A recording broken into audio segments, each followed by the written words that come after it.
Hey ladies, I hope you're well. I'm doing a little car share as I'm heading to a meeting, and I wanted to talk about supplements.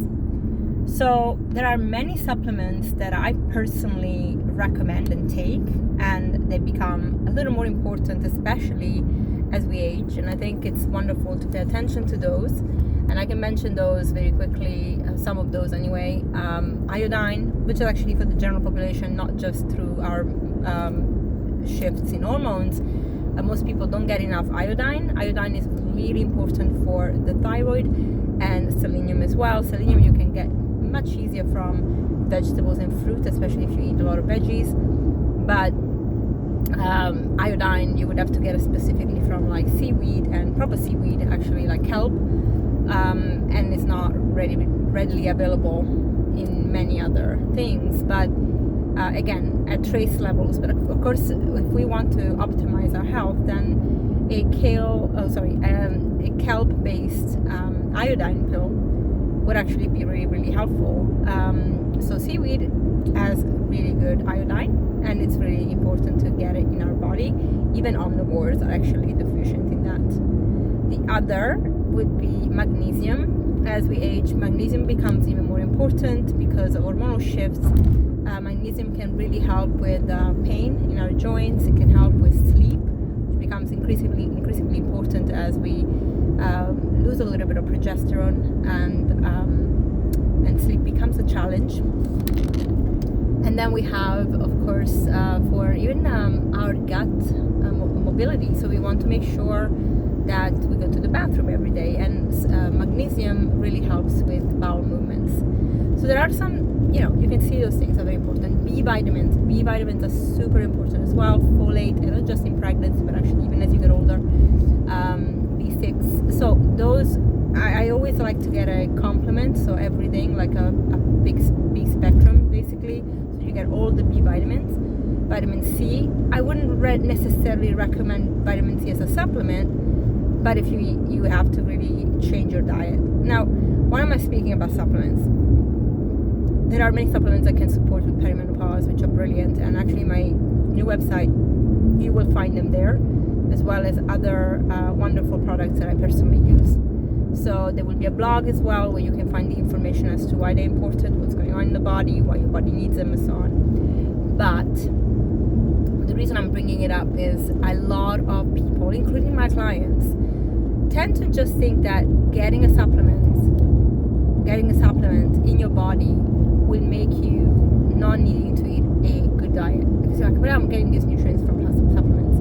Now, remember something: when we get a supplement, we're getting the isolated vitamin or mineral, okay? And although that's important and it can help us, there are synergies in the food between those compounds that we take in the pill and others, including the antioxidants, including the fiber, that we cannot replicate in a pill. One, because we actually don't know every single nutrient that is actually in our food.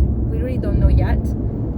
And two, is that the synergies are much more complex than we can foresee or replicate in a lab.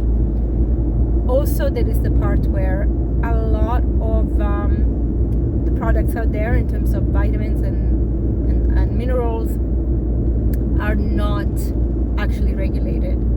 So there are ways that you can choose really good brands that have been third-party tested, and then they don't just say they have something but they don't have it. Like the scandal about the creatine gummies that basically had no creatine in it. So we have to be careful. We can't just buy anything. We have to really, really be careful. So I can recommend which brands are good, which ones are third-party tested, which ones really almost give you money back if you're unsatisfied. Like, this is how important it is to find the right kind of products. So with that in mind, however, again, I stress the fact that if we want to have health, we need to look at our diets, and that our food is our main supplement. It's a supplement of living, right? It's like, actually, it's a complement. In fact, it's allowing us to complement our breathing time here on this planet with the right nutrition. So having the right food in your body is really paramount, and I'm talking about plants.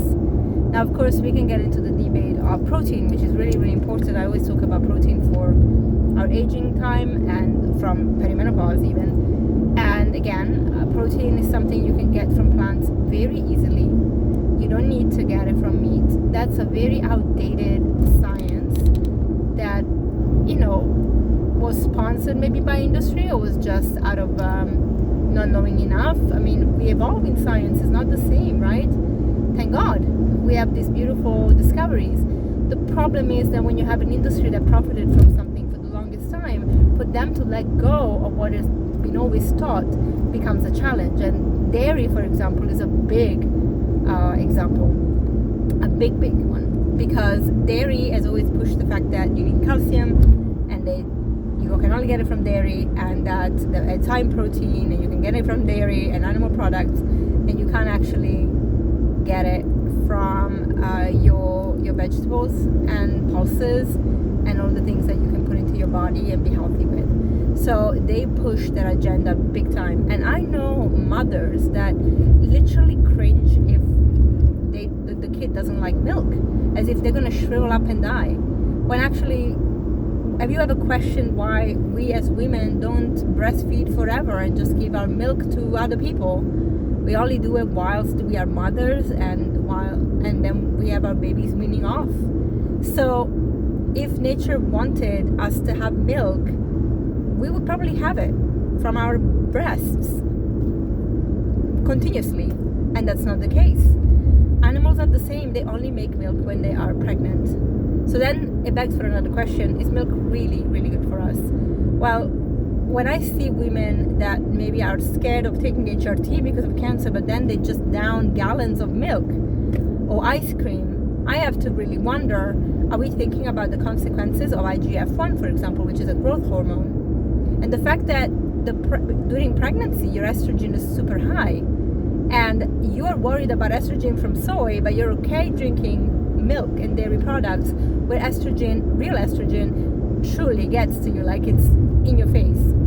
So, and it's going to impact cancer level. The one in soy, it doesn't. It's actually protective against cancer, because although it's a phytoestrogen, it doesn't connect to the receptors in our body the same way that estrogen does. When you're pregnant, you have much, much higher levels of hormones, and in our body, they are like taking a pill of hormones, right? So it baffles me that we think, okay, we can't take HRT, but we can definitely do milk.